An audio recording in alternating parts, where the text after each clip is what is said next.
This is a short report on the Lima Action Plan, which is providing new guidance to biosphere reserves since 2016.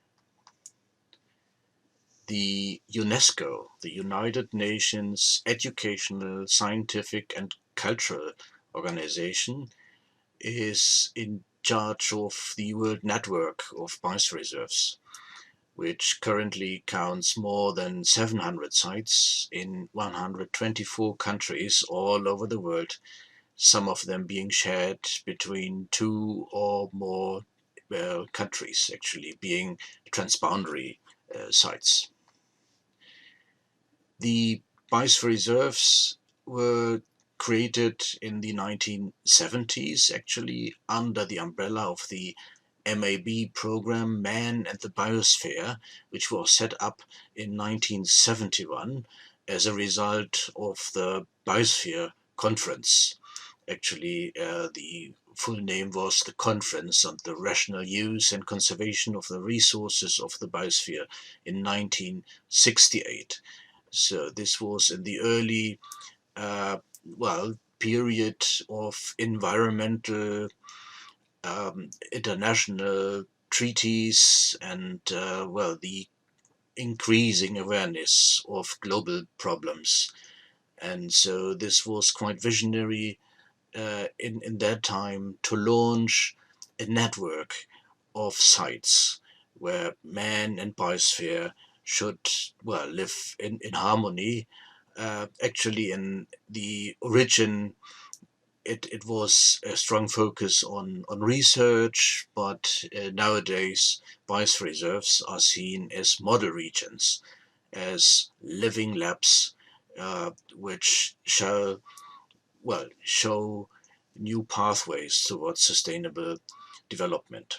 In 1976, the first 58 biosphere reserves were established, and a process was kicked off, which was also a strategic process and a process of thinking into, strategies how to achieve this goal of establishing sites which learn together and show to each other, but also to other areas, how sustainable development could work. In 1995, this was an important milestone. There was the so-called Seville strategy, which was further underpinning the concept of biosphere reserves. It was modernized, and it was also clear that it shall be applied a little more stricter, and that there would be criteria for expulsion and evaluation of biosphere reserves. Many of them that had been established by that time were happy with the logo of the UNESCO, which was interesting, maybe for marketing and for just having the title. But all too often the biosphere reserves had difficulties in really pursuing the mission of the network and the biosphere reserves. And this was a continuous process, which also was comprising a meeting in Madrid and a corresponding document which was focusing on globalization and the adaptation to climate change and dealing with climate change. And then another big meeting actually happened in 2016 in Lima, Peru. And this was the 4th World Congress of the UNESCO Biosphere Reserves. I guess it was one of the least plausible, least probable sites for really talking about biosphere reserves, as Lima is a huge mega city located in the desert of Peru with enormous environmental problems. But anyhow, there was the invitation of the mega diversity country of Peru, which obviously has is well, enormous biodiversity and marvelous protected areas in this tropical country. And at that time, Peru also was very eager to play a role in international environmental policy. The venue of the conference also was a little, well, distant to nature, but anyhow, well, about 1,000 people were meeting here from all over the world, and not being terrified by the concrete of the building, but moved by the nature they are working for. So actually, the meeting brought together people from governments and, of course, Biosphere Reserves, administrations, local communities, agencies, NGOs, from academia, and well, participants represented 115 countries that all work with the Man and Biosphere Programme. There were, well, a lot of side events. So this gathering was used for exchanging latest news. For instance, talking about climate change and climate change adaptation in biosphere reserves. Also, new proposed sites were presented, such as the first Asian Biosphere Reserve at that moment, well, proposed by Kazakhstan and the Russian Federation in the Altai Mountains, the Great Altai Transboundary Biosphere Reserve, which hereafter indeed was inscribed in the list of the UNESCO Biosphere Reserves.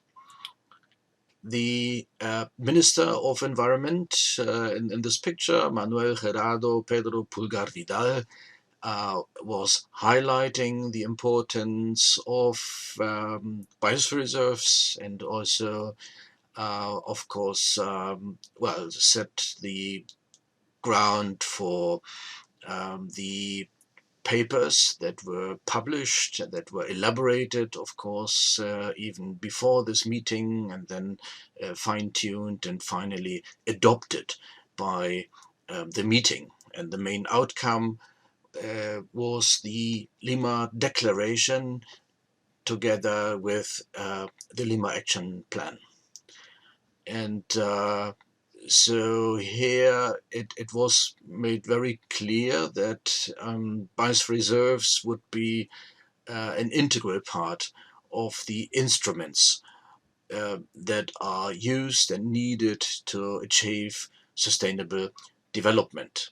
And of course, in that time, there was a direct reference to the United Nations Sustainable Development Goals, as well as to other multilateral targets and strategies.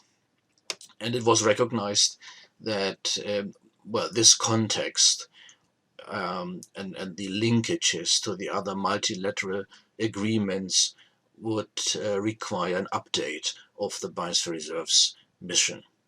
So this is declared in the well, the results paper, the Lima Declaration, and there is a very explicit reference to, well, two actually major conferences and the outcomes. So in actually 2014, 2 years before the Biosphere meeting, there was the 20th Conference of the Parties to the United Nations Framework Convention on Climatic Change, which was pivotal in preparing the Paris Agreement, which was adopted in 2015. So clearly there was this context of the updated climate agenda, as much as the agenda for sustainable development for, well, the next decade, which was endorsed in September 2015. So here the clear connection of these global agreements that would provide a comprehensive and updated framework for promoting international cooperation for sustainable development.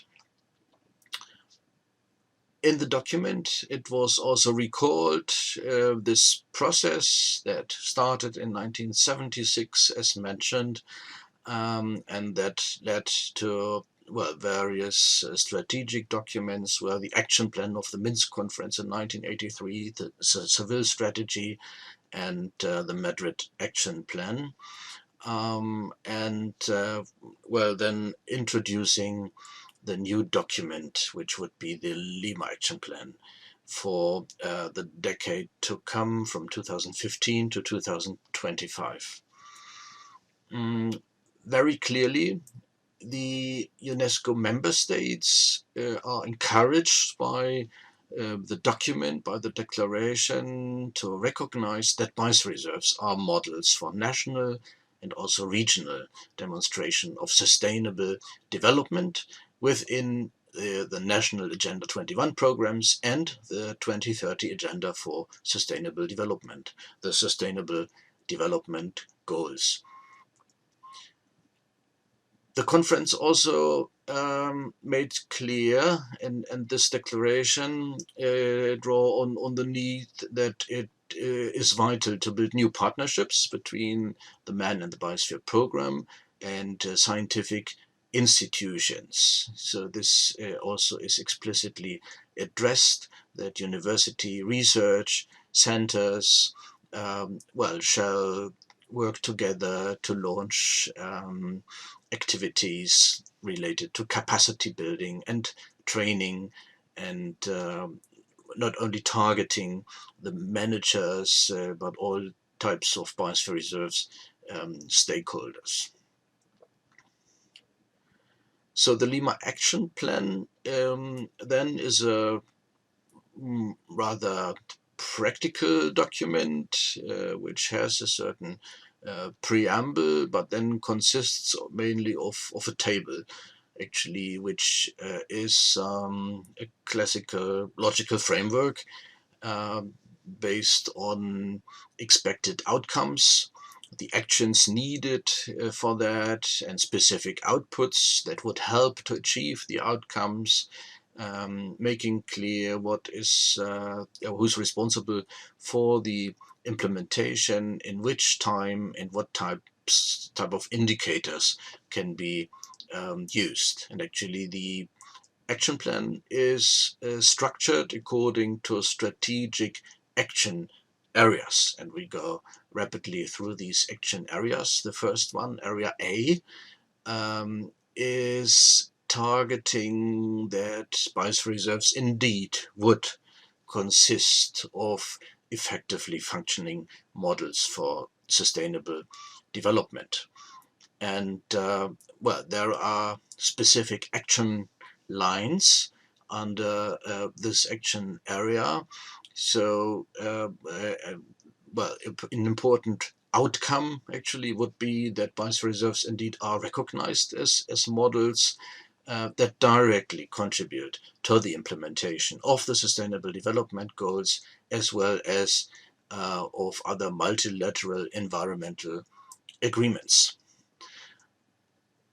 Second, it is a very important statement that the biosphere reserves shall be selected, prepared, planned, and implemented in an open, transparent, and participatory way. So this is quite on top of the agenda.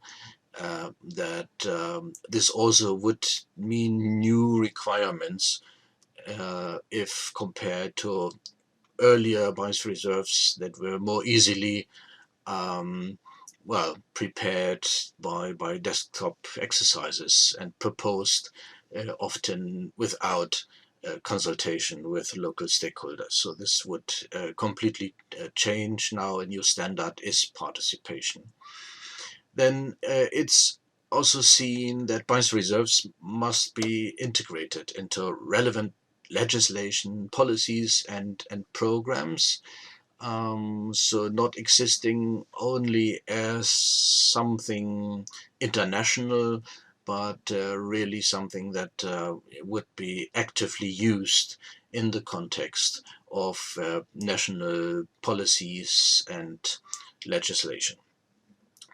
The fourth outcome refers to research, practical learning and training. So all levels of education and dealing with knowledge, also producing new knowledge that would be needed for the management of the biosphere reserves, and always in the context of sustainable development. The fifth outcome refers to financial sustainability. That is, of course, well, prerequisite for their functioning. And then, well, six is more related to the governance of the Biosphere Reserves network. Actually looking at biosphere reserves that would comply with the statutory framework, and well, look more carefully at issues that well, are crucial for functioning, such as the monitoring, the periodic review, and applying a real adaptive management. That would mean that vice reserves are learning from mistakes and earlier experience. Another link to the international agenda is the reference to the ecosystem services, so that biosphere reserves are directly recognized as stewards of ecosystem services and their contribution to human well-being. This is also a pretty strategic outcome related to well, the overall model that is becoming clear now, that really these model sites that would, well, be ecosystem based. Yeah, the ecosystems providing opportunities, services, maintaining viable social and economic systems, but being places where, well, people live and manage the resources, and therefore it would be of societal choice to, well, decide actually how these places are to be managed in a practical and participatory way. And as mentioned, effectiveness and compliance have become also relevant. So compliance with the framework, not only having a title, but really working towards the goals, and showing that well, the outputs and outcomes are given.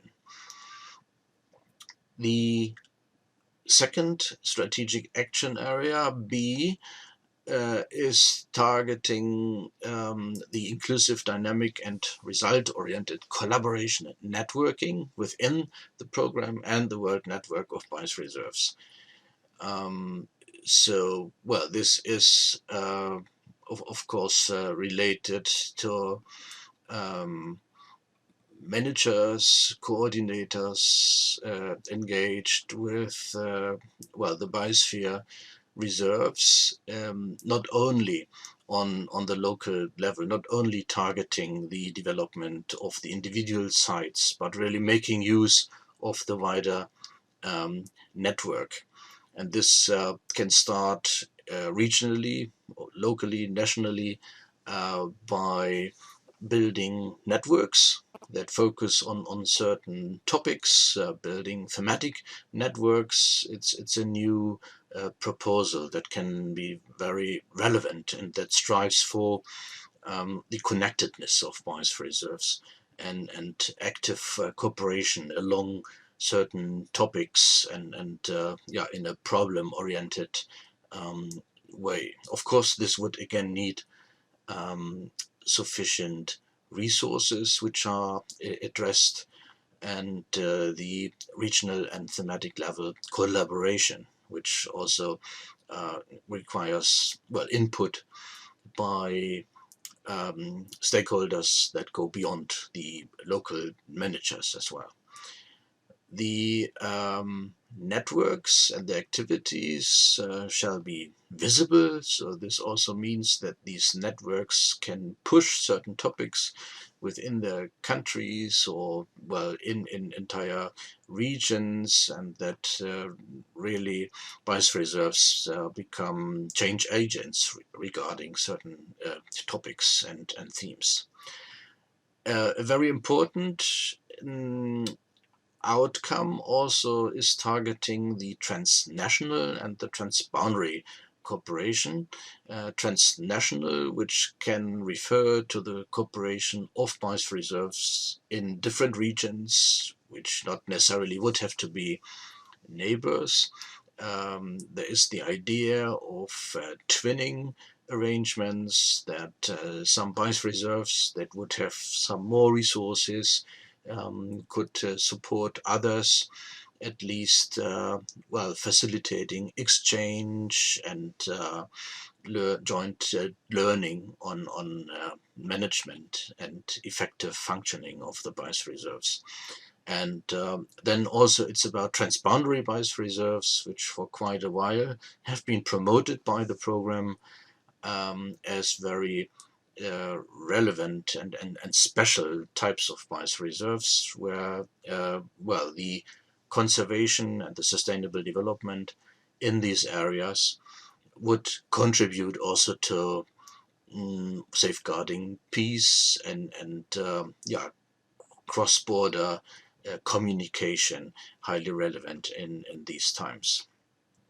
And then, well, the seventh outcome of this action area relates to the network that would go beyond the network of the sites, which would refer to an active and open interdisciplinary network of scientists and knowledge holders that share the vision and mission of the Man and Biosphere Program. So this is an enormous mm, task for the network to stimulate academia and knowledge holders to be active part of this endeavor of creating the global network of biosphere reserves and working on all these tasks that are described.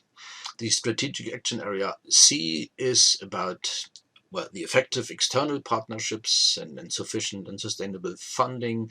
So this area is especially targeting the MAB program itself. It's a meta level. It strives for recognition of the program of Man and the Biosphere as a key partner within UNESCO, and targets the links to the other international organizations and relevant conventions working towards sustainable development.